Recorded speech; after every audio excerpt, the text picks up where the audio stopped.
This is Cooking with Tom. Let's make some gumbo. My name's Tom. Today we're gonna be making gumbo. I made this recipe a couple weeks ago. I absolutely loved it. Watched a bunch of YouTube videos, read a ton of recipes, took everything I know about cooking, made it my own. I'm gonna replicate that as best I can today. I like to cook every Sunday, so we're gonna try and do a little bit of series here where every Sunday we make something cool. I love my Dutch oven. I love my oven. I love my family. I'm father of 3 kids. Like I said, we're gonna make gumbo today. So let's get started. Let's review our ingredients. So our ingredients are as follows. You get a shrimp. You know, I like to buy it raw but frozen. Got andouille sausage, two large chicken breasts. All right, that's the protein that's going in there. For veggies, some celery, a little bit of garlic, 2 bell pepper, 2 onion, and frozen okra. We are gonna put a can of fire roasted diced tomatoes in there. That chicken broth right there, that's gonna be our liquid. We're gonna make a roux. We're gonna use this Creole seasoning and a little salt and pepper, just a little bit. Anything I can do to use my Dutch oven, I like to use. I do like to put it in the oven as well. You can do the whole thing on the stovetop, but I like to put it in the oven. You can use the Dutch oven to sear your chicken and your andouille. I like to put it in a different pan, so make sure I keep my roux nice and clean. And then we're gonna use another pan later to make some rice. That's everything that's going in our gumbo, all right? And let's get to it. I like to do all my chopping before really we get down and dirty. So what I usually do is in steps. So you saw probably a still shot of me cutting the andouille and still shot of me cutting the chicken. But so what I'm gonna do next is I'm gonna turn up the fire here and sear off the andouille. I'm gonna pull it off, separate this dish to keep it on the side, and then I'm gonna sear off the chicken. The first time we're gonna use seasoning is right now when we're gonna season up this chicken. The reason why I like to sear the chicken because it locks in the seasoning. First time we're gonna use seasoning is right now. Before we sear the andouille, we're gonna make sure we season up our chicken, let it sit for a second, let it get some of that in there. You wanna be careful. You don't wanna go too crazy with it because over time, the seasoning's gonna build and we don't wanna end up with a too salty of a pot later on down the road, all right? The trick with searing anything is patience. I like to clean up my veggies for chop. While this is searing off, I'm gonna start chopping this stuff. Now, it's gonna almost fill this bowl up to here, right? But I'm only making 1 pot. So what's gonna happen is, this is gonna cook down eventually. It's chopped up, fine dice. I mean, I'm gonna dice it all, but then I'm gonna run through it with the knife a couple times and I'll take a couple shots, maybe a video of that. Down the road here, right after I finish that, I'm gonna dice up a couple cloves of garlic. That's gonna go in later. I'm gonna put that in the stew when it's raw. Okay, we got our chicken in there searing now. Pulled off our andouille. We're gonna put all that together, let it sweat out a little bit and use all those juices later when we dump it all back in. All right, we're running our knife through our onion to fine dice it, to really mince it. That's what we want. Then we're gonna do the same thing with our bell peppers and our celery. This chicken's gonna take a little bit to sear. We're gonna walk away from it, forget it a little bit. Pan's a little crowded, so just let it chill for a minute, brown up, and then we'll move it around, brown up again. Next, we're gonna do the celery. The most important thing about a sear sometimes is to walk away from it. Forget about it. Let it do its thing. If you stand over, if you move it too much, you won't get that nice, crispy, flavorful sear. Mince a bell pepper. I julienne it. Once I shave the sides off, then I julienne the sides, then I turn it, dice it, and then I come through it 3, 4, 5, 6 times, however it needs to take to mince it up. People I've seen online make a gumbo in a crock pot. Me personally, this is something that I may move to a crock pot, I may store in a crock pot, I may keep at a party warm in a crock pot, but there's too much searing. There's too much flavor infusion in putting that heat in that pan, you know, high heat in that pan to this recipe. So if I were to just throw all these ingredients in a crock pot and we walk away from it, it wouldn't be as thick because it would retain all that moisture that we're not searing out. And 2, I don't think it would be as flavorful. The next steps is we're gonna finish up this ice, mince it through, all right? And then we're gonna clean up. Then I'm gonna clean this pan. I already extracted out this the chicken from the pan. You can see it here, a nice sear. I'm gonna clean the pan. I did a little scrape, not a hard scrape. I didn't want all the burnt pieces, but I wanted a lot of that flavor. And then I'm gonna clean the cutting board. I'm gonna clean the pan, put these both to the side because we're done with them. After I mince this garlic, I'm not gonna put that on video, you don't need to see that, but I'll show you that on the side. Once we're cleaned up, we're gonna move to the Dutch oven. And when I use the Dutch oven, that's when I start my oven. We're cleaned up, we're put away.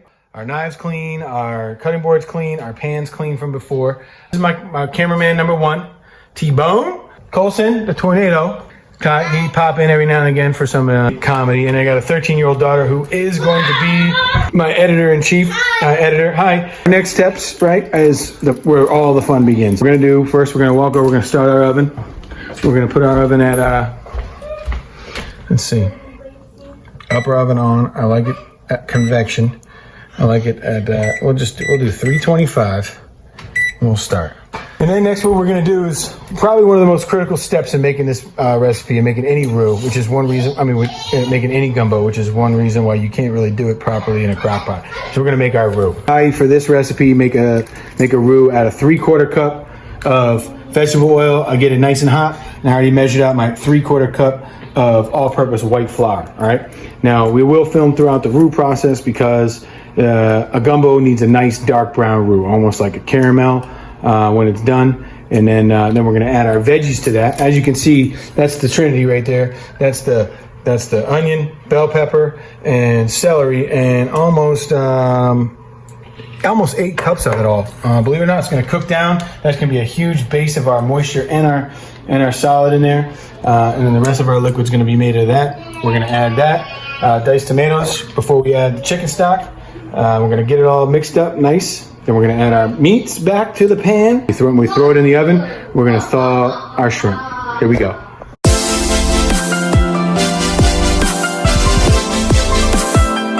All right, like I said, when you're making a gumbo, the roux is one of the most important aspects of a gumbo. It's what makes it, it's what thickens it, gives it flavor, what gives it its nice brown color.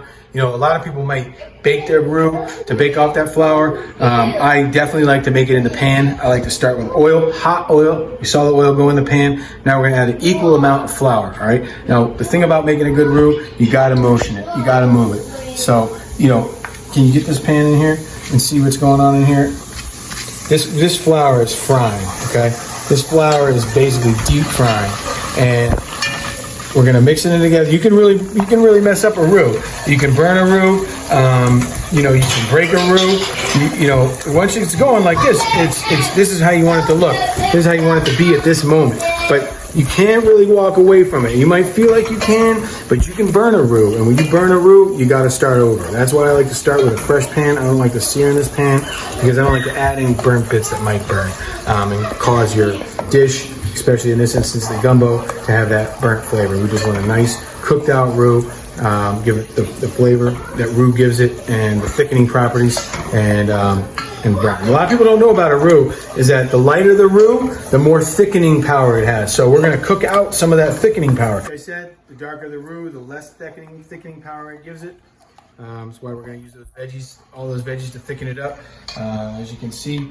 But the one thing about a roux is, especially a dark roux like this, you want to keep moving it around. You want to keep stirring it. You don't want to walk away. You don't want to burn it, all right?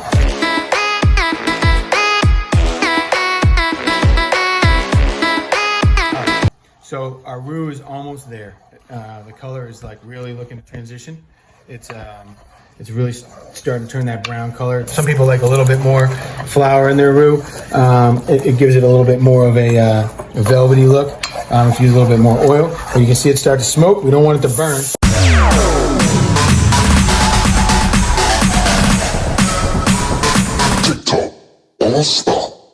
This is our second time we're gonna add a seasoning. I got a guy I watch, I love, called Stale Cracker. He uses his two-step, Cajun's two-step. I don't have any of that. If I did, I'd be using his. All right, so we got our veggies sweated down nice. You've seen them come down quite a bit. Our roux is still hanging in there, and some of that moisture you can see is coming out of the veggies, turning into this nice base, this nice mushy base that we're gonna really go from. We're gonna jump off from here on it. We're gonna start adding some of our liquid ingredients. So 1 can of this Hunt's, no name brand, they don't sponsor me or nothing, but fire roasted diced with garlic. I like garlic, I like flavor. Anything that adds flavor. The whole can, including the juices. The next thing we're gonna add is this whole entire 48 ounces of chicken stock. All right, now we wanna add it in sections. We don't wanna go too crazy because we don't wanna break it. Pretty hard at this stage, I mean, but it's still possible. I've already tempered it down a little bit with the tomatoes.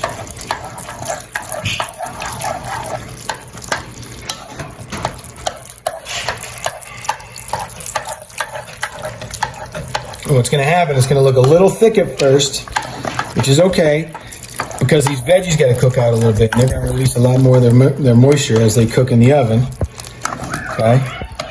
So, don't fret. Take my measurements as I've been putting them. I think it was about 8 cups of veggies that I put in there. Different ratios of. And everything we got left to go in this pot's gonna fit just fine. So we've added all of our chicken stock, and we're gonna let it get up to temp right now, okay? We're gonna let it just get to a boil. Right now I'm gonna also add my raw garlic, all right? Raw garlic to the pot. So now all our veggies are in the pot. I'm gonna put a little seasoning in now because we did use the low sodium chicken broth from Wally World. We're gonna use just a little seasoning, just so it's not bland when we go to taste it here.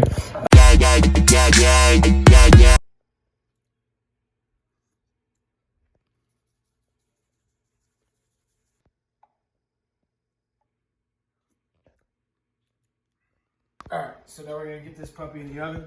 Now I always set my oven up. I always set it up when I'm doing a Dutch oven, because the Dutch oven's high. I always keep the rack low, and I always put a pan underneath it, because who the heck knows if it pops out and bubbles, it starts a little smoke. We don't want any of that. So put that puppy in the oven.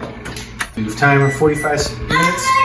We're gonna walk away. We're gonna walk away for a little bit. Our food's in the oven. Our pot and pan, our pan's in the oven with our stew, our gumbo, cooking up, getting everything nice and thick. We're gonna thaw our shrimp. Now you can always use raw shrimp, of course. Where we do live in New England, so it is readily available.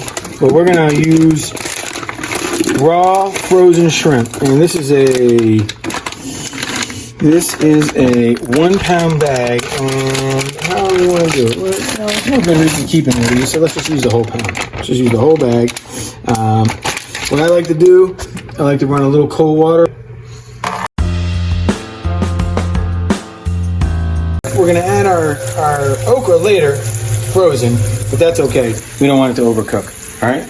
All really that's left to do is check it after 45 minutes in the oven. If it looks all right, we're gonna leave it in there, and we're gonna dump our food back in, these raw ingredients, and then we're gonna let it sit in there for another half an hour, 40 minutes, maybe pull it out, and it's gonna stay hot on the stove without a fire on it for a good hour or so. We can serve out of it all we want. All right, so our gumbo's been in the oven for 45 minutes, plus I added another 20.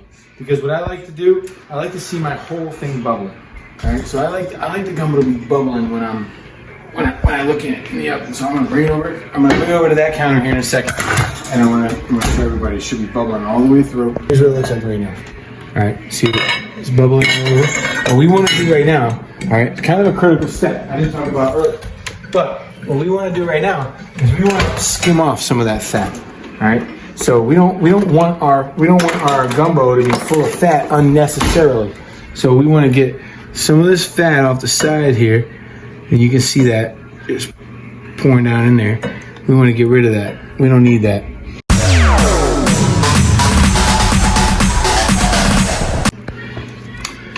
We're coming in our fridge. We're gonna add our shrimp. Like I said, I was gonna put that back in the fridge. And we're gonna add our okra. This is what's gonna make it actually gumbo. All right.